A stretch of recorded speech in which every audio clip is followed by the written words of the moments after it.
Okay, to start this, you need to have your calculator, and I need you to go to your stat and then list.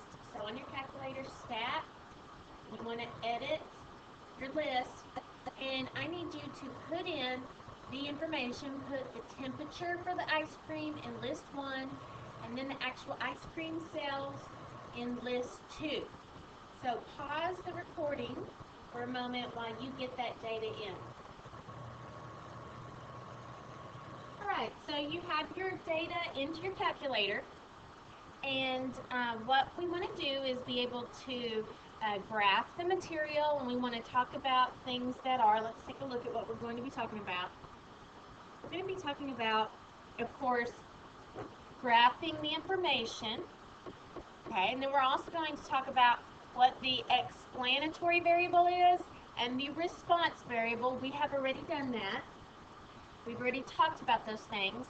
We are going to get the equation of the line, but it's important that we talk about what it is called, and of course, in this class, you know you have to address the context, because without context, the numbers mean nothing. Alright. Finally, I'm going to make sure that you know how to interpret the slope, interpret the y-intercept, and I'm just going to show you the correlation coefficient value and this thing called coefficient of determination. Tomorrow's lesson is actually going to elaborate on what those things are, but I'm just going to kind of introduce those to you today. Alright, so those are the ideas we're going to go through. You have your data in the calculator, and the first thing I want us to do is to graph that information. So, we'll go to our calculator, and we want to look at the data as a scatter plot, because we now have two variables that we are graphing against each other. So you need to go to second y equals. Go to your second y equals, and you have your plots. You need to enter into one of those plots and make sure that you have a plot on. Mine currently says plots off. So I'm going to press enter and go into that and hit enter so that the on is highlighted. Now, we have recently done histograms and we have done box plots. But you need to now make sure that the scatter plot, the little dots, are highlighted. The first type of graph. Your X list is in L1, your Y list is in L2. We actually should probably talk about that for a minute to make sure we put those in there correctly. So if this is a problem about ice cream sales and temperature, what do you think is the independent variable? What do you think is driving and creating a response? And then what do you think is the response? Okay, so temperature is most likely going to be your explanation, your explanatory variable for the outcome, which would be the amount of ice cream sales. So therefore, in number 2, all JV cheerleaders to. Alright, sorry, we had an announcement. The explanatory variable, of course, you said was temperature. So that's going to be what is driving, that is what's explaining. The response variable is going to be the ice cream sales. And so then we're going to label our x-axis as the temperature in degrees Fahrenheit, and then our ice cream sales here. Alright, so what we're going to do is then let the calculator graph that for us, and we might let that guide the scale that we put on our axes. So, our X list was L1 and our Y list was L2. Now you are going to zoom stat. That is zoom number 9. zoom number 9, and it brings up this information right here. Now, I want my picture to look as pretty as that, and I know that I've got all these different data, so I'm actually going to let the window that the calculator created guide me in the window that I make. So, I'm going to press the window button right there, and I can see the values that it had. It had an X minimum of 10, an X maximum of 26. So I'm going to make that pretty much apply. So I want to go 10 to 26-ish. So I'm going to put a little mark indicating that I'm skipping some values. And I'm going to start here at 10. It only goes out to about 22, so I might have to go by 2s. 10, 12, 14, 16, 18, and then 26 ends up being about right here. Okay? Alright, then let's take a look at the y-axis. So the y-axis, according to my calculator window, has a minimum of 112 and a maximum of 686. And you can take a look over here and you can see what your values are going through. I can see on the table my minimum is, it looks like it's 215. No, I guess 185 maybe. 185 is the lowest. And then the maximum that I'd be going to is somewhere here in the 600s. So I want to make sure that I can cover all that information. So I'm probably going to make myself my little squiggles indicating that I'm changing values. And I'm going to start at, say, 150. What did that do again? That went, the calculator went from 112, okay, till 686. So I'm thinking that I'm going to have to go up by 50s. 200, 250, 300, 350 is here, 4, 450, 500, 6, 550, 600, 650, and then it actually brings you up to 700. So hopefully you can do a better job of writing in those values than mine. Mine are a little squinched in there with the big marker that I have, and so on.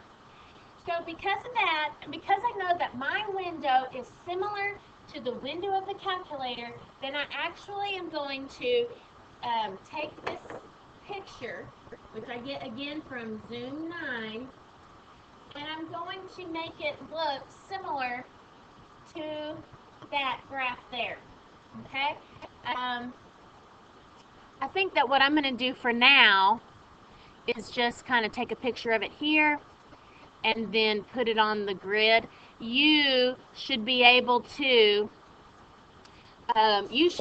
do a better job because you have it side by side. But for me, it's kind of difficult. I don't have it side by side to be able to put that through the values.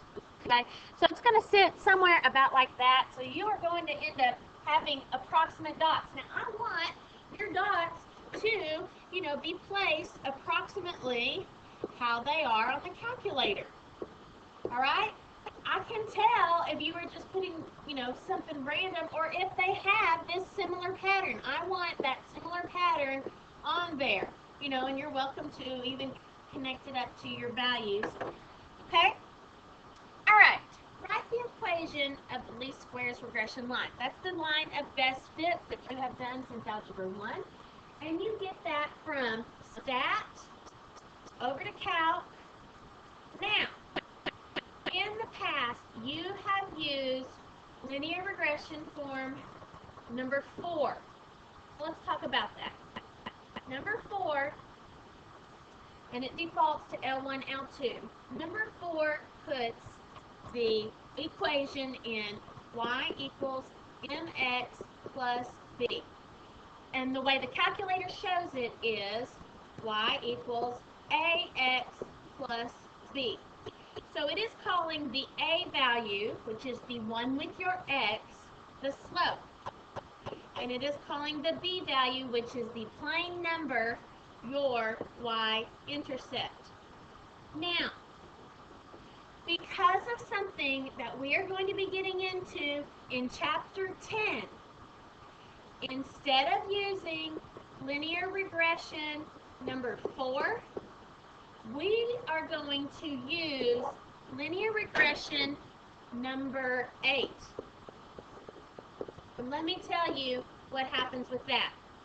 It is in this form, y equals b plus mx.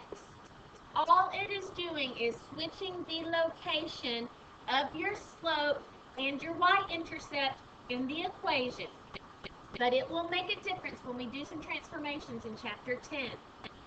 So here, it gives you y equals a plus bx on the calculator. So, interestingly enough, in this case, the letter A is not representing slope like it did when you did linear regression number 4. When you do linear regression number 8, the A value is the number by itself, and that is the y-intercept. So the first number is your y-intercept, and then the second number with the x is your slope. So, from the beginning, I want us to just start using that. Notice these numbers here, if I go stat, calc, number 8, see here, linear reg A plus BX. So that puts the y-intercept first. And notice, it's the exact same values, just calling the y-intercept A and the slope B. All right, now, so the equation on that was y equals negative 159. We'll go ahead and just round that to the whole numbers. Negative 159 plus 30x. And I want to have that in context. So what this is saying is that sales equals negative 159 plus 30x. Alright.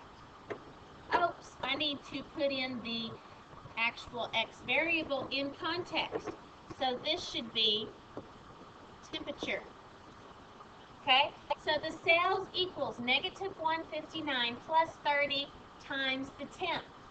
Now, there is one thing that we do in this class, because if you just write this equation, it is saying that every single temperature you get, you have the exact sales out. You have this specific formula that is correct for every single temperature. But that's not the case. This is just a prediction of the sales. It is not the actual sales. So because of that, we have something very important that we notate on our equations, and it is this. It is a little hat right here. It's your prediction hat. We're putting on your prediction hat, and if you were to predict what was going to happen, then this would be the equation you would plug it into to predict. If you leave that prediction hat off, then you are indicating that this is a fact and happens with every single temperature. If you put the prediction hat on there, then you are saying this is the approximate value of sales. It's not the exact value of sales. All right. And so then the next thing we want to do is interpret the slope. Okay? Of course, interpreting the slope is 30. So the slope pretty much is like 30, over 1. So you could probably come up with this, and I would ask, if I was here, I would be asking you that. But for this, it's always going to be starting that for every 1 degree increase in temperature,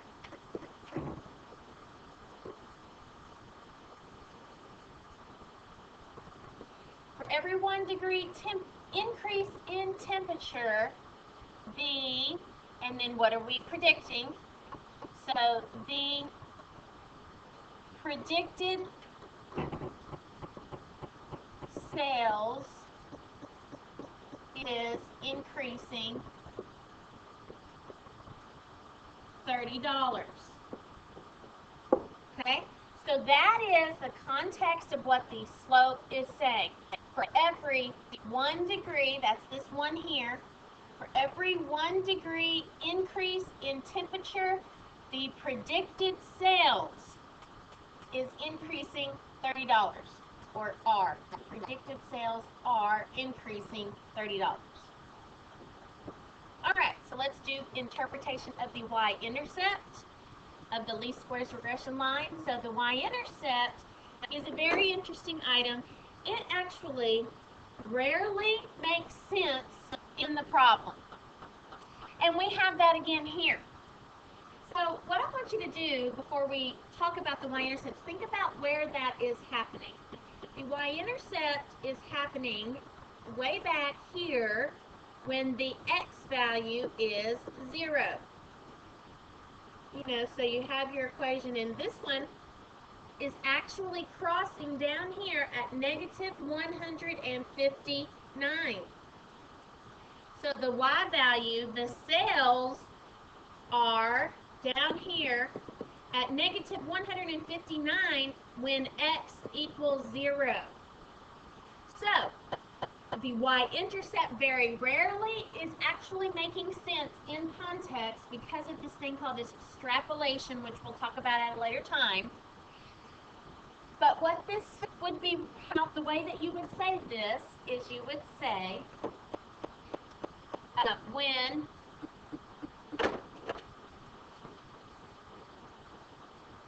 the temperature is 0 degrees, the predicted sales are negative $159. Okay? So again, that frequently does not make sense because it is extrapolation.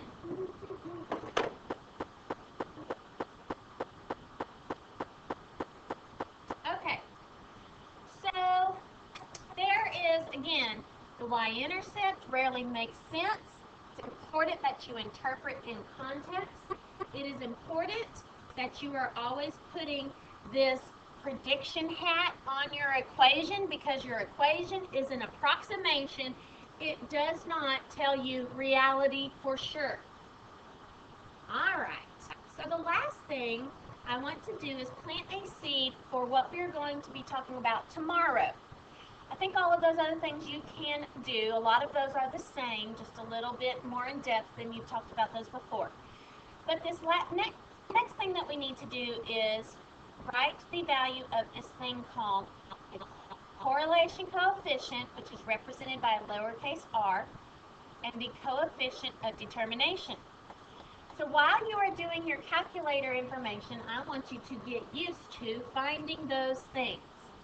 So, if your calculator is like mine, the settings for finding the r and the r squared would come up on this linear regression screen if your diagnostics are on. So we need to turn the diagnostics on, and I'm going to tell you how to turn those diagnostics on if you do not have the r and the r squared showing on your calculator. All right, so frequently, if I don't know where the item is on the calculator, then what I will do is go to 0, or the catalog, which is second 0. Okay, go to second 0, and that gives you the catalog. And so, let's take a look at what that looks like. Second 0 is the calculator. So there is an alphabetical list of all of the information that this calculator has. So if you press down arrow to go to the D's, it is going to take you a long time to get to the D's because there is so much information in the catalog. So I recommend you jump to the D's with this key right here, the matrix key. So here, let me show you that here. Let me do the arrow and pull that back up. It's right here underneath math.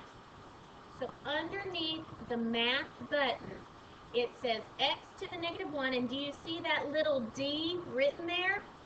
Those are the letters, so if I press that x to the -1 button, which is under the math button, then it'll automatically take me to the D's in the list.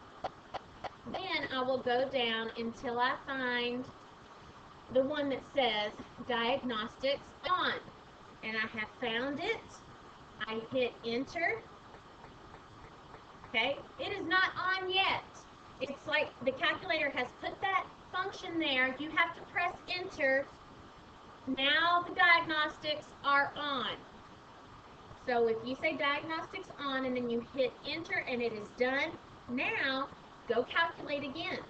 So if I do the exact same thing as before, stat, over to calc, number 8, not number 4, number 8, because it's a plus bx. Look, you get more information. So the r value is 0.9575, and the r squared is 0.9168. Okay, so you're going to put those in.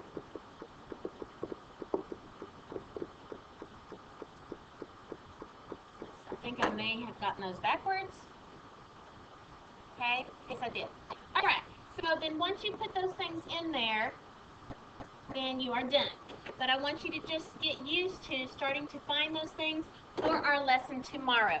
Alright, so your homework is to basically complete 2 more of these items, making sure you graph it, you list all the variables, the equation appropriately, and there you go. And this video will be online if you need to watch it again.